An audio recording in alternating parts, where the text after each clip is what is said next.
Bonsoir et merci de nous ouvrir vos portes pour une rencontre poétique. Un peu de douceur dans un monde brut. Installez-vous confortablement. Bon sabbat chez vous, saison 8 commence maintenant.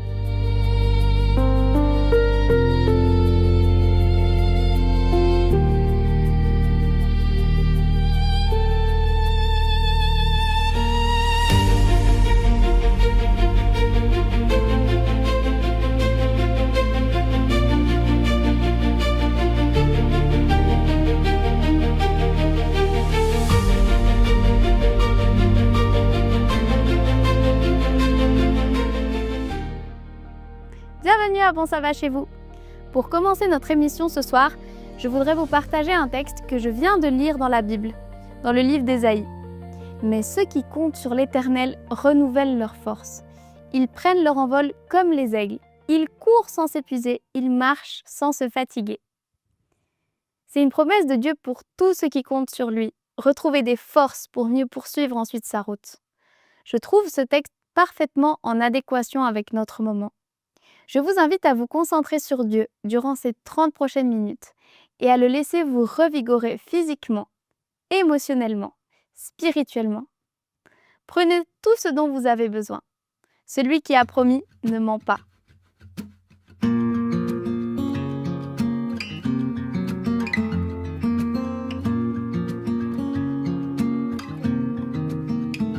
La voix du Seigneur m'appelle. Prends ta croix, viens et suis-moi. Je réponds, Sauveur fidèle, me voici, je suis à toi. Jusqu'au bout, je veux te suivre, dans les bons, les mauvais jours.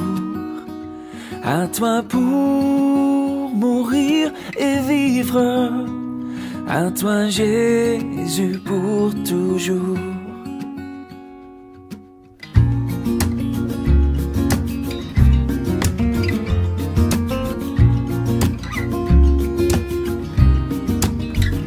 Jésus donne grâce et gloire, pour le suivre pas à pas.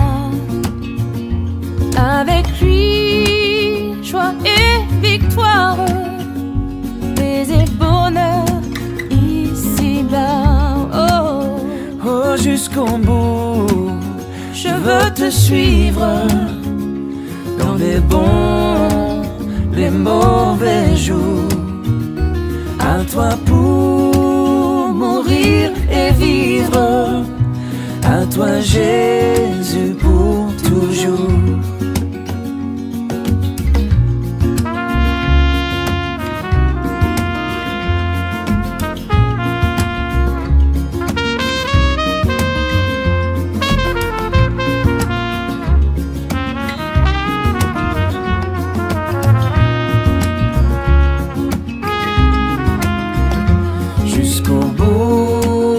Je veux te suivre, dans les bons, les mauvais jours. À toi pour mourir et vivre, à toi Jésus pour toujours. Jusqu'au bout, je veux te suivre, dans les bons, les mauvais jours. À toi pour mourir et vivre, à toi Jésus pour toujours. Oui, à toi pour mourir et vivre, à toi Jésus pour toujours. Oh, oh, oh, oh.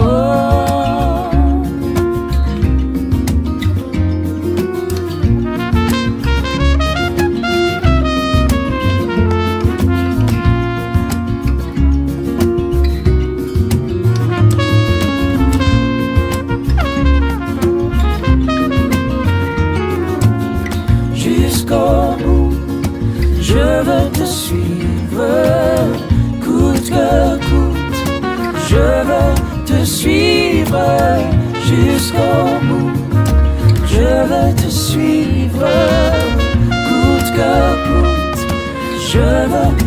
suivre.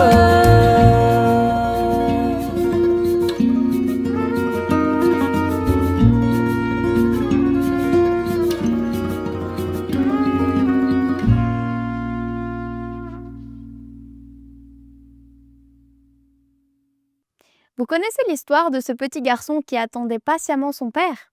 Je résume rapidement. C'est l'histoire d'un petit garçon assis sagement sur un mur délabré au bord d'un trottoir. Le garçonnet est trop petit pour sauter du mur sans se blesser. Mais il ne paraît pas inquiet. Des passants intrigués s'arrêtent et lui proposent leur aide pour descendre du mur et poursuivre sa route. Mais à chaque fois, le petit refuse, sûr de lui. Les gens repartent en se demandant combien de temps il va rester perché là. C'est alors qu'une commerçante qui travaille de l'autre côté de la rue s'approche de lui en tendant la main. Pour ne pas changer, l'enfant refuse son aide. Elle le questionne alors. « Que fais-tu sur ce mur ?» Sa réponse la surprend. « J'attends mon papa. » Elle rétorque. « Ça fait au moins 1 heure que t'es assis là. T'es sûr que ton père va venir ?» Et le petit garçon lui répond. « J'en suis sûr. » La commerçante, n'ayant plus d'arguments pour le convaincre, retourne à son magasin tout en continuant de le surveiller. Quelques minutes plus tard, le père arrive et aide son fils à descendre du mur. En repartant, père et fils passent devant le magasin de la dame. Le petit s'arrête et fait un clin d'œil à la dame en ajoutant « J'étais sûre que mon père allait venir me chercher. Il me l'avait promis. » Parfois, il suffit d'une promesse. Et Dieu nous en a fait plusieurs. Écoutons seulement.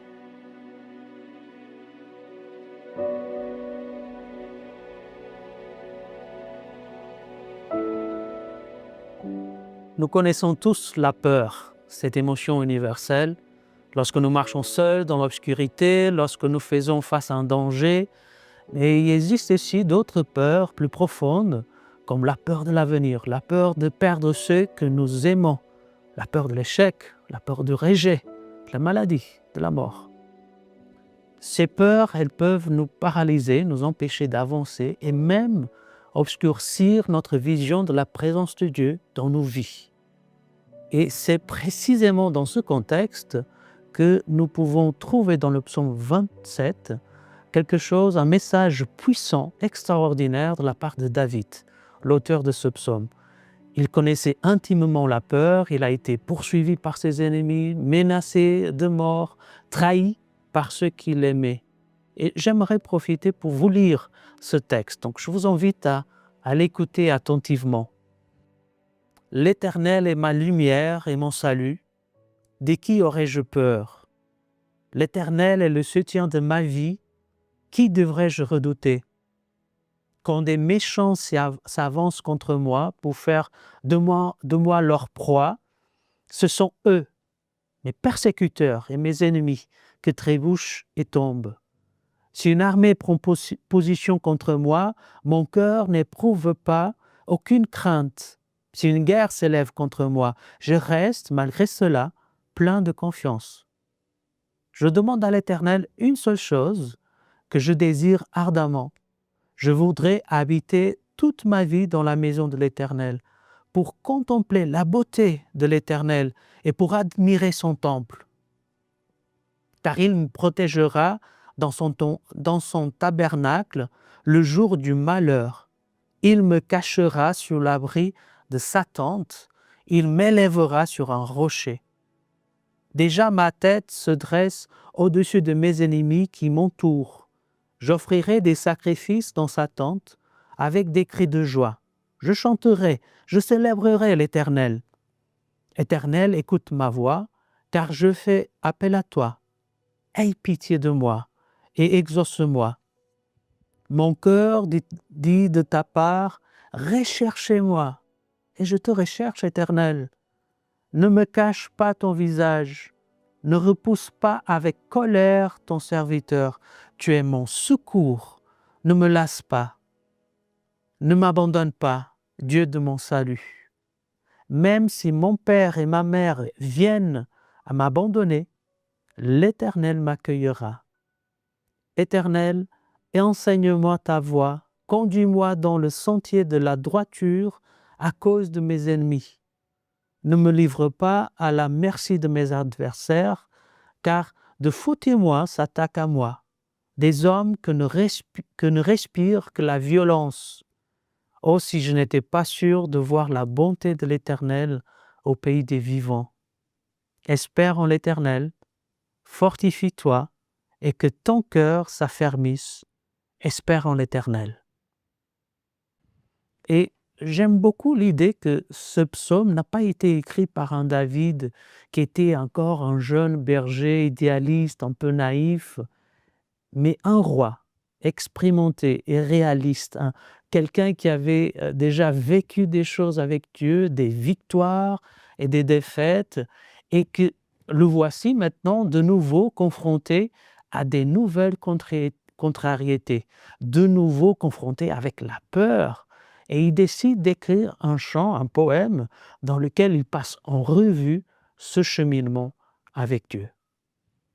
Entre la confiance et la recherche de Dieu qui sont présents dans ce texte, il y a un élément qui est évoqué au verset 5, à la fin du texte que j'ai lu tout à l'heure. Alors, quand tout ira mal, il pourra m'abriter sur son toit. Et il y a cette notion de se réfugier dans la maison de Dieu, dans sa tente. Et finalement, malgré la tempête, on a là un port d'abri. Et personnellement, je trouve que la notion que David est en train de présenter ici, ce n'est pas tellement la notion d'un temple physique, parce qu'on sait que dans sa vie, il y a eu des moments dans lesquels il était empêché de s'y rendre là-bas. Quand il a fui à travers les champs de la Palestine, quand il s'était caché dans une grotte, il y avait cette impossibilité physique d'être avec Dieu dans son temple. Mais, c'est là que je trouve très fort cette pensée, même s'il ne pouvait pas se rendre physiquement, il était toujours avec Dieu. En quelque sorte, la relation que David avait avec Dieu, c'était pour lui ce temple intérieur.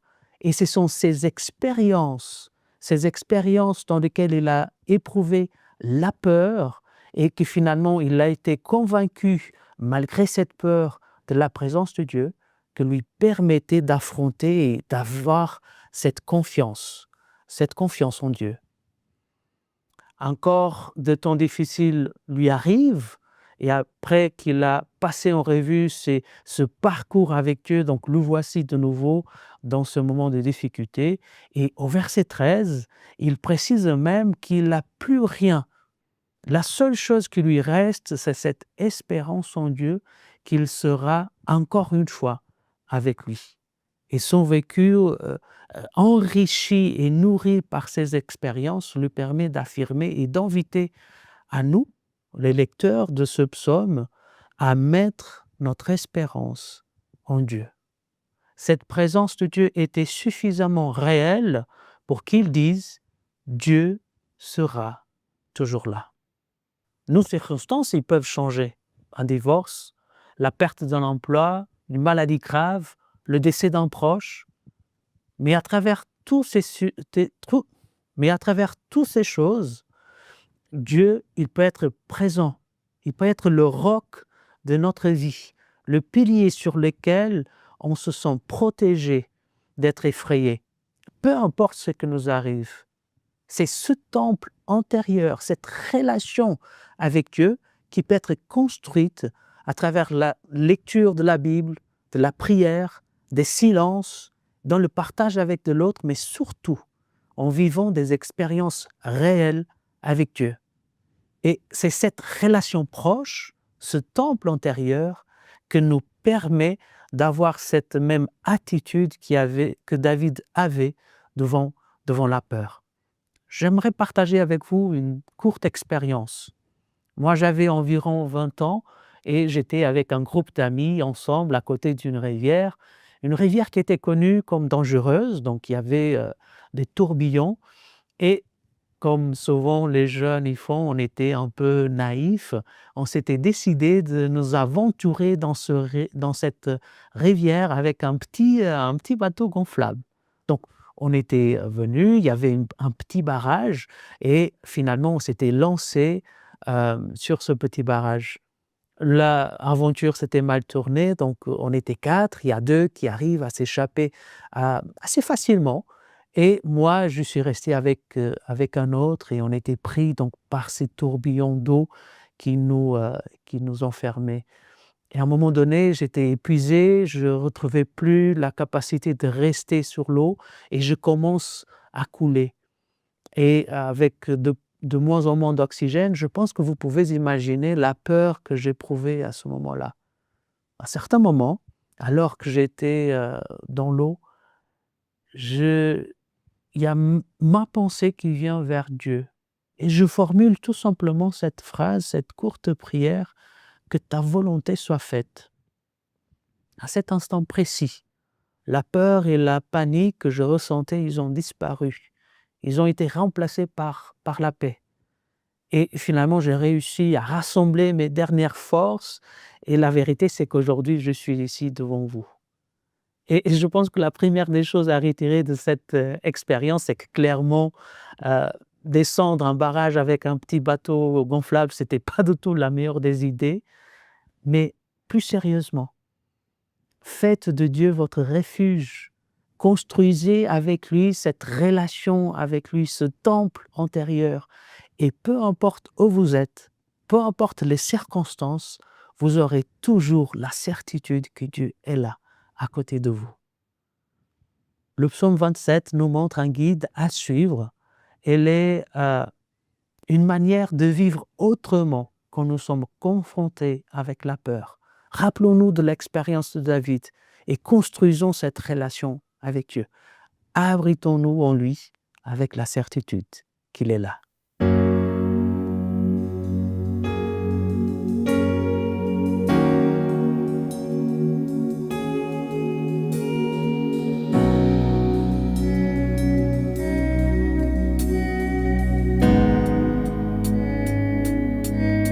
C'est mon assurance, c'est mon Jésus.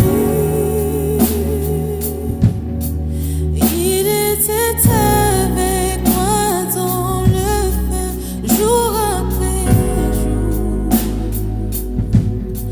Né de son esprit, lavé par son sang. Je te dis merci pour ton sacrifice au calvaire. Je te fais confiance, mon sauveur, qui n'échouera jamais. Il n'échouera jamais.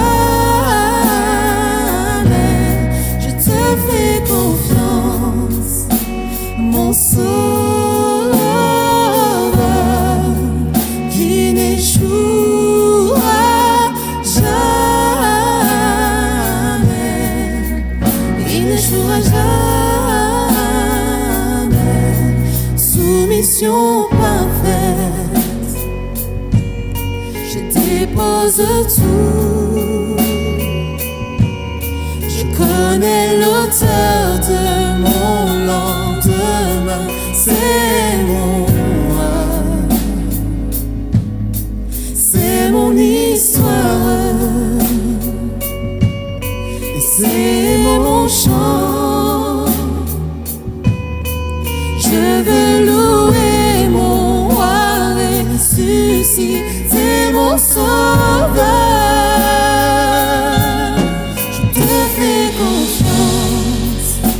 Mon sauveur, qui n'échouera jamais. Il n'échouera jamais. Je te fais confiance, mon sauveur, qui n'échouera jamais. Il n'échouera jamais.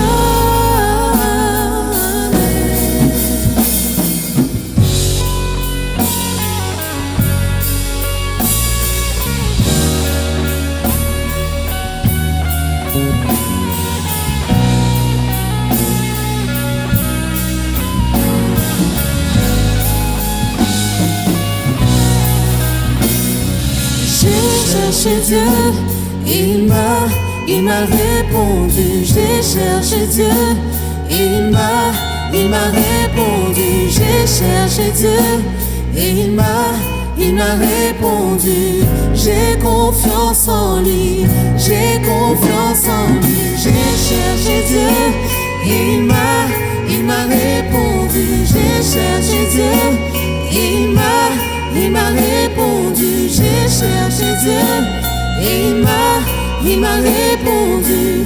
J'ai confiance en lui, j'ai confiance en lui. Mon sauveur qui n'échouera jamais, il n'échouera jamais. Je te fais confiance, mon sauveur qui n'échouera jamais, il n'échouera jamais.